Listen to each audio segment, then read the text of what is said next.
Dan pemirsa, untuk mengulas peluang jemaah Indonesia kembali menjalankan ibadah umroh, sudah bergabung bersama kami Kasubdit Bina Penyelenggara Perjalanan Ibadah Umroh Kementerian Agama Ali Zaki dan Ketua Umum Asosiasi Muslim Penyelenggara Haji dan Umroh Firman M. Nuh. Saya dari Kementerian Agama terlebih dahulu, Pak. Sejauh ini lobi-lobi yang dilakukan seperti apa, Pak? Ya, lobi-lobi yang sekarang kita galakan adalah kita melakukan koordinasi dengan lembaga instansi terkait dengan persiapan ketika nanti umroh mulai dibuka di kita. Baik, sejauh ini ban Arab Saudi terhadap Indonesia apa sudah dibuka, Pak? Dari Arab Saudi semuanya masih menunggu, dari semua negara juga menunggu bagaimana keputusan nanti 1 November oleh Arab Saudi. Mana-mana yang akan diberikan pintu masuk pertama dengan cara bertahap. Baik, selanjutnya kami ke Ampuri. Pak Firman, ada berapa sebenarnya jemaah yang tertunda keberangkatannya akibat corona dan bagaimana kesiapan penyelenggara umroh ini nantinya jika sudah bisa kembali memberangkatkan jemaah? Yang pertama, Mbak, kita harus bersyukur kepada Allah Subhanahu wa Ta'ala. Akhirnya apa yang kita tunggu selama ini semenjak akhir Februari yang lalu, ditutupnya pelaksanaan umroh di Tanah Suci, dan hari ini sudah dibuka kembali dan kita bisa melihat monitor di channel TV Live Makkah. Para jamaah sudah malam tadi sore waktu Saudi atau sekitar jam 10 malam waktu Indonesia, mereka sudah berbondong-bondong untuk melaksanakan tawaf dan sa'i di Masjidil Haram. Ini adalah sebuah kebanggaan dan syukur kita kepada Allah Subhanahu wa Ta'ala. Akhirnya umroh bisa kita laksanakan kembali walaupun dalam kondisi pandemik dengan jumlah yang sangat terbatas. Jumlah saat ini memang baru 6.000 saja sebagai uji coba bahwa protokol kesehatan bisa dilakukan dengan baik, dan kita berharap dan bermunajat pada Allah Subhanahu wa Ta'ala agar tahapan percobaan awal ini bisa sukses dan akan masuk pada tahapan kedua yang jumlahnya akan meningkat menjadi 15.000. Dan insya Allah sebagaimana rencana pemerintahan Saudi, jika semuanya berhasil tanggal 1 November bulan depan, kita akan bisa melaksanakan jamaah dari luar negeri. Dan kita berharap Indonesia termasuk negara yang dipilih oleh Saudi untuk bisa melaksanakan ibadah umroh tersebut. Baik, kalau berdasarkan data Ampuri, berapa jemaah yang tertunda keberangkatan umrohnya akibat corona? Kalau dari data, sebetulnya hampir setiap bulan itu 100.000 jamaah yang berangkat dari Indonesia. Dari bulan Februari, Maret, April 100.000 terus. Namun data yang kami dapatkan dari sudah terlaporkan ke sistem pendaftaran ibadah umroh di Suskopatu sekitar 60.000. Kita berharap ini mereka yang sudah terdaftar di Suskopatu inilah yang akan kita berangkatkan dahulu. Karena mereka sudah terbukti telah melengkapi secara administrasi proses dan melakukan pembayaran ke biro-biro perjalanan ibadah umroh yang sudah terdaftar di Kemenag. Baik, sejauh ini apakah, saya ke Pak Firman lagi, Pak Firman, sejauh ini seperti apa, lampu apa yang dikeluarkan oleh Arab Saudi terkait dengan jamaah dari Indonesia? Saya ke Pak Ali Zaki, mohon maaf. Ya, jadi lagi-lagi kita melihat bahwa kemarin dalam rilis yang dinyatakan adalah salah satu pertimbangannya adalah nanti melihat kondisi masing-masing negara. Nah, ini bagi kami penting sekali Kementerian Agama untuk kerjasamanya bersama masyarakat dan kesadaran masyarakat untuk mulai secara terbudaya untuk menjaga protokol COVID ini, sehingga kondisi kenaikan COVID yang di negara kita semakin hari semakin menurun, bahkan semakin hari semakin berkurang. Ini penting bagi sorotan negara lain agar kita juga sebagai negara bisa diperhitungkan untuk bisa masuk ke dalam dalam tahapan-tahapan umroh yang besok ke depan bisa diprioritaskan. Baik, patokannya Arab Saudi apa sih, Pak, untuk membuka sebuah negara akhirnya boleh masuk dan beribadah umroh di tengah pandemi ini? Patokannya apa, Pak? Ya,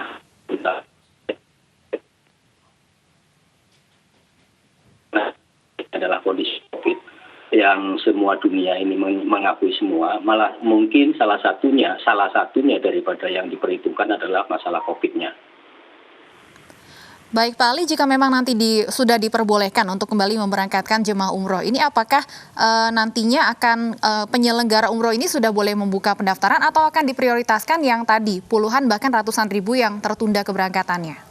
Ya, kita tetap pada fokus prioritas jamaah tertunda, yaitu 36.012 jamaah yang mereka sudah terdaftar di kita dan mereka sudah ada yang sudah melunasi kepada para PPIU-nya dan mereka sudah transaksi, sehingga ini yang kita prioritaskan sampai dengan yang bersangkutan atau PPIU yang bersangkutan yang telah memiliki jamaah tertunda itu menyelesaikan kewajibannya, sehingga mereka bisa mulai membuka nanti setelah kita prioritaskan 36 ini selesai. Jadi tidak tumpang tindih, Mbak. Baik. Pak Ali, kalau untuk pelaksanaan haji kan ada persyaratan penerapan protokol kesehatan, salah satunya usia maksimum 50 tahun ya. Bagaimana kalau untuk pemberangkatan umroh sendiri, sudah ada informasi mengenai protokol kesehatan apa saja persyaratan-persyaratannya? Sampai dengan hari ini yang mempersyaratkan kemarin haji kan yang 50 tahun adalah Arab Saudi. Tapi untuk yang sampai dengan hari ini, itu dari Arab Saudi belum ada keputusan usia berapa yang boleh berangkat dan usia berapa yang tidak boleh berangkat. Baik, saya ke Pak Firman. Pak Firman, sejauh ini dari Ampuri apa saja yang diupayakan, Pak? Ya, pertama adalah kami melakukan persiapan ke dalam sebetulnya untuk anggota-anggota Ampuri sebanyak 455 penyelenggara ibadah umroh yang tergabung di bawah Ampuri. Kami terus melakukan sosialisasi, pertama adalah memastikan SOP pelayanan jamaah itu sudah bisa diterapkan dengan baik untuk melakukan protokol COVID-19 ini. Pertama menggunakan masker, kemudian social distancing, kemudian yang diantisipasi adalah bagaimana jamaah itu dipastikan ketika berangkat nantinya sudah bisa aman dari terindikasi COVID.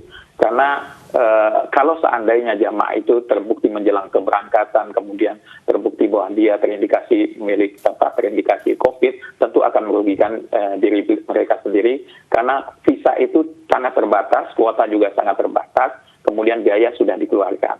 Jadi memang kami inginkan ketika jamaah-jamaah akan berangkat ke Tanah Suci, harus dipastikan menerapkan semua protokol. Di antaranya satu adalah melakukan karantina diri pribadi agar tidak terkontaminasi menjelang keberangkatan.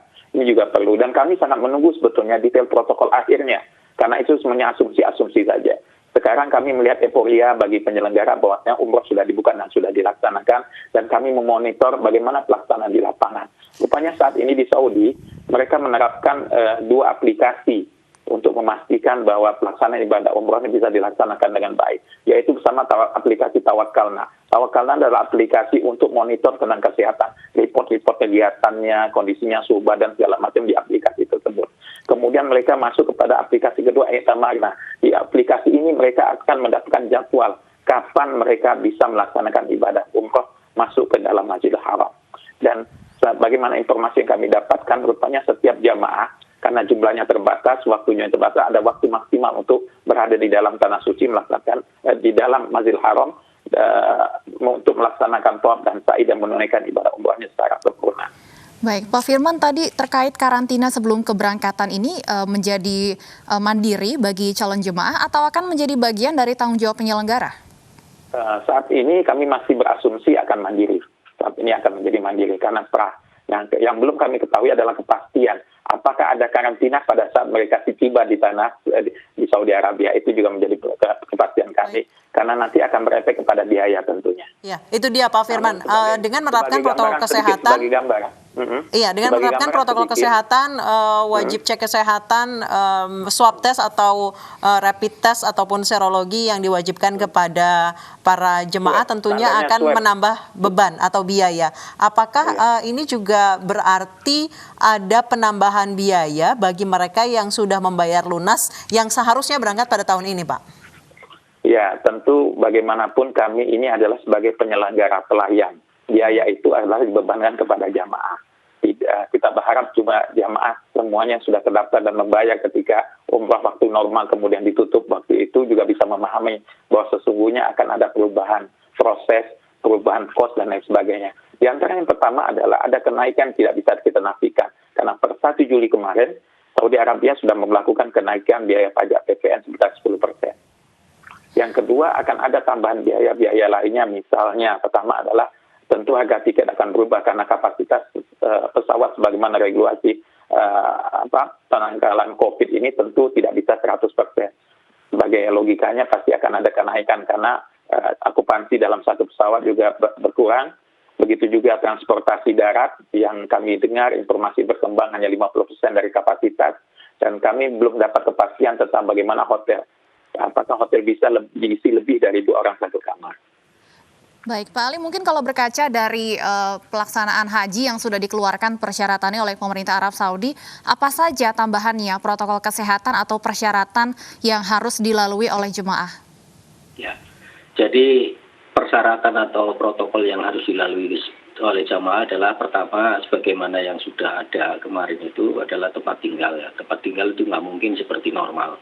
Kemudian antrian di ketika di sa'i maupun di tawaf itu akan sangat berpengaruh sekali itu jaraknya. Sehingga beberapa hal persiapan dan perlengkapan jamaah yang harus disiapkan dari Indonesia pun nanti akan kita menjadikan catatan. Terutama kita harus mempersiapkan jamaah sebelum berangkat dan mempersiapkan protokol jamaah setelah berangkat. Artinya posisi pra dan pasca itu kita harus menyiapkan itu karena untuk pelaksanaan selama di Arab termasuk di pesawat itu pun harus benar-benar protokol yang sudah ter-SOP-kan sehingga menjadi regulasi yang utuh yang semua PPU harus menaati itu. Tidak ada di dalam celah-celah perjalanan itu ada celah kosong yang akan mengakibatkan sesuatu yang melanggar protokol. Ini yang penting. Baik, sejauh ini kalau pertimbangan dari Arab Saudi terhadap Indonesia apa, Pak? Sampai dengan hari ini belum ada yang di apa itu masih semua Arab Saudi itu masih uji coba untuk warganya dan mukimin di setempat. Pertama hari ini ya pertama kali mulai. Nanti tanggal 18 meningkat sampai dengan 1 November itu akan diperhitungkan mereka untuk warganya sendiri dan juga mukimin yang di tempat sana. Nanti mungkin akan dilakukan evaluasi bagaimana dari perjalanan 4 Oktober sampai dengan 1 November itu oleh Arab Saudi sehingga akan memunculkan keputusan-keputusan yang bisa mudah-mudahan akan lebih membaik karena kondisi yang sekarang itu mudah-mudahan tidak ada masalah dan bahkan semuanya bisa berjalan lancar sehingga bisa mengembang bukan cuma dari Arab Saudi maupun mukimin tapi dari luar Arab Saudi akan segera welcome-kan untuk bisa masuk. Baik, sejauh ini dari posisi Indonesia dengan jumlah jemaah terbanyak tapi masuk dalam ban atau daftar larangan masuk Arab Saudi. Pertimbangan sejauh ini seperti apa, Pak, dari hasil lobby yang dilakukan oleh Kementerian Agama? Jadi sampai hari ini belum ada yang menyatakan pihak Arab menyatakan bahwa Indonesia itu bagian yang tidak boleh masuk Arab Saudi, Mbak. Ya, sebagaimana kemarin Pak Dirjen yang sudah sampaikan juga di dalam satu ini yang masih dilarang itu antara India, Brasil, terus satunya apa itu Argentina, 3 negara Argentina. Jadi Indonesia sampai hari ini belum ada yang menyatakan bahwa Indonesia nggak boleh. Kita masih berharap makanya di sela waktu antara tanggal 4 sampai tanggal 1 November, ayolah kita warga masyarakat semuanya kita coba untuk disiplin, bisa menjaga protokol COVID sehingga bisa menurunkan nilai bahaya-bahaya pandemi ini sehingga kita juga akan ikut tertib juga untuk bisa berumroh bersama dengan negara-negara lain. Baik, kalau dari Ampuri sendiri tentunya ada beberapa aturan yang ditetapkan terkait dengan protokol kesehatan jika memang nanti jemaah Indonesia diperbolehkan untuk umroh di Arab Saudi di tengah pandemi ini. Sejauh ini apa yang akan dilakukan Ampuri atau strategi yang akan dilakukan Ampuri untuk mendisiplinkan para jemaah agar menaati protokol kesehatan? Karena jika kita lihat masyarakat Indonesia memang sulit sekali menaati protokol kesehatan.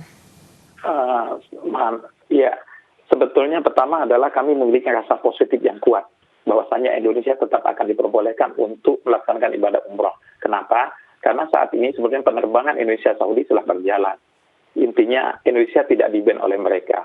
Dan pertimbangan mereka juga logika, mereka juga tentu akan memahami bahwa logikanya bukan 100% atau besar sekali di Indonesia penyebaran COVID.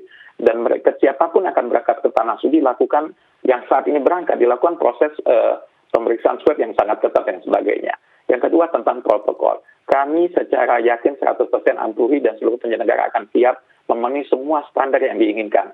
Semua protokol yang diinginkan kami akan siap untuk kita penuhi dan kami bangga, kami yakin akan Saudi akan memilih Indonesia akan lebih baik. Kenapa? Karena Indonesia adalah jamaah yang terkenal sangat taat untuk mengikuti semua peraturan yang ada di Saudi. Makanya Indonesia adalah selalu mendapatkan predikat jamaah haji terbaik, paling mudah diatur, mengikuti semua protokol dan prosedur yang mereka lakukan. Jadi insya Allah Mbak, Indonesia akan mendapatkan porsi. Namun kami memohon dalam kesempatan ini, dan ada Pak Alizaki juga dengan kami, dan juga kita berharap pemerintah lain, karena bagaimanapun ketika ada pembatasan jumlah dalam bentuk kuota, seyogyanya ada dasar pembagian. Dan ini pemerintah diharapkan untuk bisa berperan aktif, memastikan Indonesia mendapatkan porsi selayaknya sebagaimana jamaah haji. Jamaah haji Indonesia adalah mendapatkan jamaah kuota terbanyak. Kenapa? Karena kita adalah negara muslim terbesar di dunia. Baik, Pak Ali menjawab kekhawatiran dari Pak Firman ini ya. Berdasarkan informasi kan 1 November ini ketika dibuka untuk warga asing pun baru ada 20.000 kuota yang diberikan. Bagaimana nantinya lobby-lobby dari pemerintah Indonesia supaya kita sebagai negara dengan jumlah jemaah Islam terbesar di dunia ini bisa mendapatkan kuota yang proporsional sesuai dengan jemaah kita yang tertunda keberangkatannya sejak corona ini? Ya, jadi kita di sana juga punya perwakilan, Mbak, untuk selalu lobby terus untuk bertemu dengan Kementerian Haji dan Umroh di sana. Selalu koordinasi, bagaimanapun kita akan selalu memperjuangkan kuota maksimal, terutama kita sebagai muslim terbesar. Kemudian dari sisi yang tadi Pak Firman juga khawatirkan untuk yang kuota, ketika nanti Indonesia dapat kuota berapa, kita sudah biasa melakukan penempatan kuota sebagaimana dalam haji itu ya, kuota 1:1000 jamaah 1.000 muslim di Indonesia, itu akan kita perhitungkan juga. Nanti kita akan melihat bagaimana mekanisme kuota untuk pembagian di Indonesia yang terkait dengan umroh. Nah ini perlu nanti kita juga akan melibatkan para asosiasi bagaimana caranya kita memperoleh titik temu yang mendekati keadilan dan pemerataan bagi semua jamaah umroh. Baik. Terakhir Pak Firman, kalau harapan dari Ampuri seperti apa terkait dengan bisa dibilang pelonggaran ibadah umroh di Arab Saudi yang mulai malam ini ya Pak ya? Kami tidak berharap kelonggaran sebetulnya, karena bagi kami pemerintah Saudi dari awal sudah sangat hati-hati menyikapi pandemi ini. Yang kami ingin pastikan, mohon maaf tadi Pak Ali mungkin agak miskomunikasi sedikit dengan saya. Kita berharapkan sebetulnya pemerintah hadir memperjuangkan kepemerintahan Saudi agar Indonesia mendapatkan kuota yang layak. Bukan di perbagian internal, tapi kuota yang layak semestinya untuk negara Indonesia, karena kita adalah muslim terbesar di dunia. Harapan kuotanya berapa Pak? Kita persentase saja. Kalau seandainya dia 20.000, ya kan, 1 per mil, karena setiap negara mesti semua muslim seluruh dunia ingin ke tanah suci. Tapi kita buat perbagiannya porsinya proporsional aja, sebagaimana yang disepakati di negara-negara negara Islam, buatnya 1 per mil. Sehingga Indonesia mendapatkan sebagaimana haji dari 2,5 juta jemaah haji per tahun, sekitar 2 juta, yang bisa dapat 220. Hampir sekitar minimal 10% dari kuota tersebut untuk negara Indonesia. Dan kalau ada kepastian jumlah minimal tersebut, tentu kiranya nanti kita di dalam negeri akan mudah untuk melakukan pembagiannya. Jadi kalau seandainya memang jumlah yang kita pahami ada sekian, akan lebih mudah. Sebagaimana haji telah kita lakukan setiap tahunnya, pembagiannya kan akhirnya berkeadilan. Semua daerah dapat, semua pembagian juga dapat dengan yang segala macam. Tapi permasalahannya kalau seandainya kita tidak mendapatkan jumlah yang semestinya sebagai negara muslim terbesar di Indonesia, tentu akan sulit kita membaginya kepada kebutuhan rakyat Indonesia untuk melaksanakan ibadah umroh di tanah suci. Baik, kita masih harus menunggu tentunya, tapi kita harapkan tentunya akan ada kuota bagi jemaah umroh Indonesia yang tertunda keberangkatannya agar bisa segera melaksanakan ibadahnya di Tanah Suci. Terima kasih Pak Alizaki, Kasubdit Bina Penyelenggara Perjalanan Ibadah Umroh Kemenak, dan Pak Firman M. Nur, Ketua Umum Ampuri, sudah bergabung bersama kami di Aini Sore.